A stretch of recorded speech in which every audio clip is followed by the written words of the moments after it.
The West has consistently promoted the idea that Africa is impoverished and in need of assistance. Almost every article or media report on Africa shows how the number of hungry people is rising, how insecurity is deteriorating, how the number of malnourished children is increasing, and so on. There is no question that some of the figures are true. But what bothers me is how the West concentrates on that element, which reinforces the larger narrative that the African continent cannot help itself and needs assistance, and that the only people decent and capable of assisting Africa are those from the West. This is why, since independence, Western nations have held seminars, conferences, and summits for the African continent, claiming that the goal is to aid. The West likes to portray itself as Africa's savior, yet despite the many seminars, conferences, and summits intended to assist Africa, nothing has changed. And Africa is still seen as a continent in need of assistance. So, what exactly does the West mean when it says it is assisting Africa? Consider the recent visit of the United Nations Deputy Secretary General to Burkina Faso. We refer to the United Nations as a Western organization because that is precisely what it is. Even though it is named the United Nations, which implies that all nations on the globe are meant to be included, the truth is that the UN is dominated by the West, and Africa is not represented. Therefore, it should be correctly considered a Western organization.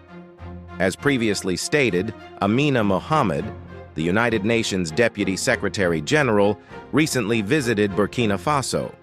This visit is part of a larger journey that encompasses Senegal, Guinea, Mali, and Nigeria. So, what was the objective of her visit? According to the UN, her journey is an important part of a larger plan aimed at increasing support for the Sustainable Development Goals, SDGs, and tackling the multidimensional problem afflicting Burkina Faso and its neighbors. According to the general assessment, the political and humanitarian situation in Burkina Faso is severe, with political instability, armed conflict, and growing security concerns. This instability has resulted in widespread relocation, food shortages, and the disintegration of key services. As a result, the UN Deputy Secretary General's visit marks an important milestone in the organization's efforts to stabilize the area and promote its development agenda. Simply put, she came to provide a helping hand to Burkina Faso. But how does this visit vary from the many others made by the UN, Western organizations, and Western nations to Burkina Faso and other African countries? In truth, it is not. These folks arrange forums, summits, and trips, and then promise to do this and that. In the end, nothing comes of it. There are no real outcomes to see. Instead, the West benefits from these gatherings. During the Italy-Africa meeting earlier this year, the African Union's leader said that Africa is weary of hearing commitments from the West. He said, "The leaders will only take them seriously if the West starts taking action. Sometimes it seems these Western countries organize summits in Africa or pay a visit to Africa to improve their global status, as well as show that they are superior and better. It has never been to help." Furthermore, these conferences are designed to extract something from Africa, which African leaders sometimes willingly provide in return for personal benefit. Think about Burkina Faso and other African nations suffering from insecurity. The West promised to assist these nations by bringing in armed forces and establishing bases in such countries under the pretense of combating instability. Despite Western assistance, none of these nations have been able to properly address insecurity. Instead, data indicated that it worsened after the West promised aid, leading many to believe that the West was the source of the instability in the first place. Defenders of Western nations may argue that the West has been providing financial and humanitarian help to Africa since independence. Well, they are correct. For over half a century, African governments have received hundreds of billions of dollars in assistance. According to a 2014 assessment, the African continent gets around $133.7 billion annually in public assistance, grants, private sector loans, and remittances. Imagine if this enormous $133.7 billion was spent in the continent every year. Africa would not be what it is today. Former British Prime Minister Tony Blair launched the Commission on Africa, which attempted to generate $50 billion per year from international financial markets to reverse Africa's economy. During the G8 summit in Gleneagle, Scotland in July 2005, Blair made African assistance the focal point of the British presidency. 4 years previously, in 2001, U.S. President George W. Bush increased funding to Africa to $4.3 billion. In addition, his government intended to increase subsidies to needy African nations. In 1985, the United Nations conducted a special session on Africa to increase assistance to the continent, which led to the creation of a $25 billion special project for Africa in 1996. Between 1960 and 1997, it was claimed that more than $500 billion in assistance was poured into Africa. According to all of these tales, the West wishes to aid Africa, yet the facts do not lie. Western assistance has failed, and it will continue to fail. Do you understand why? It's because Western assistance has fueled corruption in Africa, fostered reliance on the West, and served as a tool for exploitation. You know, if Western assistance stopped today, the African people would not notice. Do you understand why? It is because the help does not reach them in the first place. Instead, all of that billion-dollar help ends up in the clutches of Africa's selfish leaders. Records demonstrate that when help enters an African nation, a large amount of it is diverted into the personal accounts of selfish African politicians who either use the monies to finance campaigns or deposit them in bank accounts outside of Africa. Now, since certain governments were constantly plundering the assistance budget, some donors, such as the United States, chose to route funding to Africa via non-governmental organizations, NGOs. However, this did not address the issue.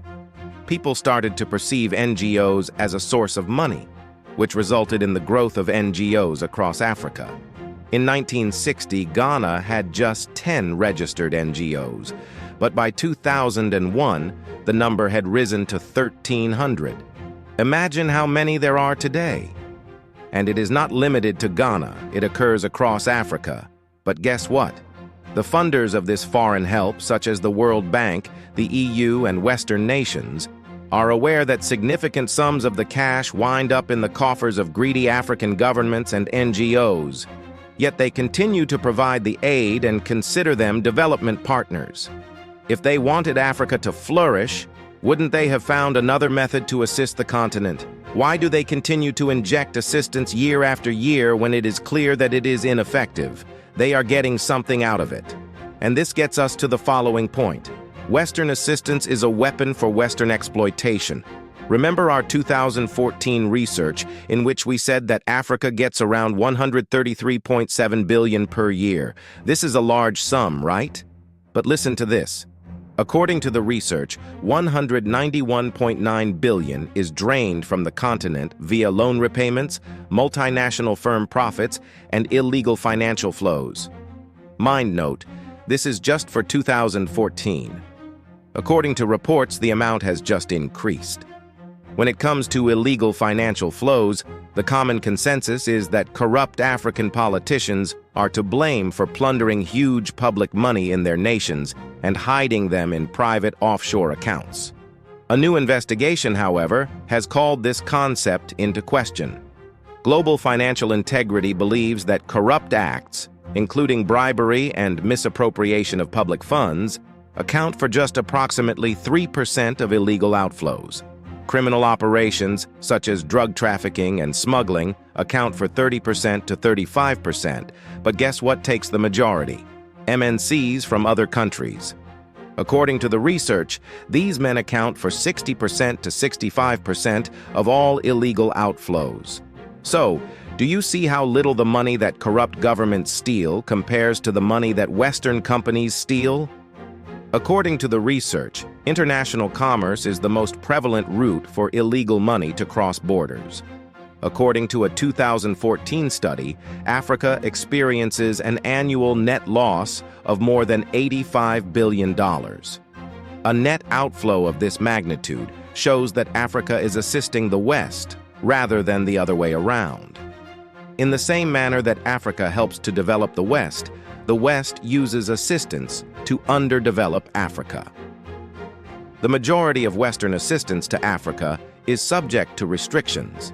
Some of these circumstances include permitting foreign multinational corporations to establish their operations in Africa, allowing them to exploit our resources. The truth is that the African continent has been a net creditor to the rest of the world for many years, even though its people suffer as a result of the virtuous West's purported charity. However, Africa does not need assistance or aid. The truth is that assistance has caused more damage than benefit in Africa. It has portrayed Africa as a hopeless continent incapable of helping itself. But it's time to alter this. Africa can function without international help. If there was no help, Africa would have to develop methods to generate cash on its own. It would push Africa to produce and trade with other African nations. It would force Africa to modernize its infrastructure. When there is no free food to be sold at cheap rates, farmers will have to return to the farm. Africa will not perish without assistance. Instead, Africa will emerge stronger. It is time for Africa to cease collecting foreign handouts and instead pursue mutually beneficial collaborations with other nations. What are your thoughts? Please let us know in the comments section below. Do not forget to like, subscribe, and share.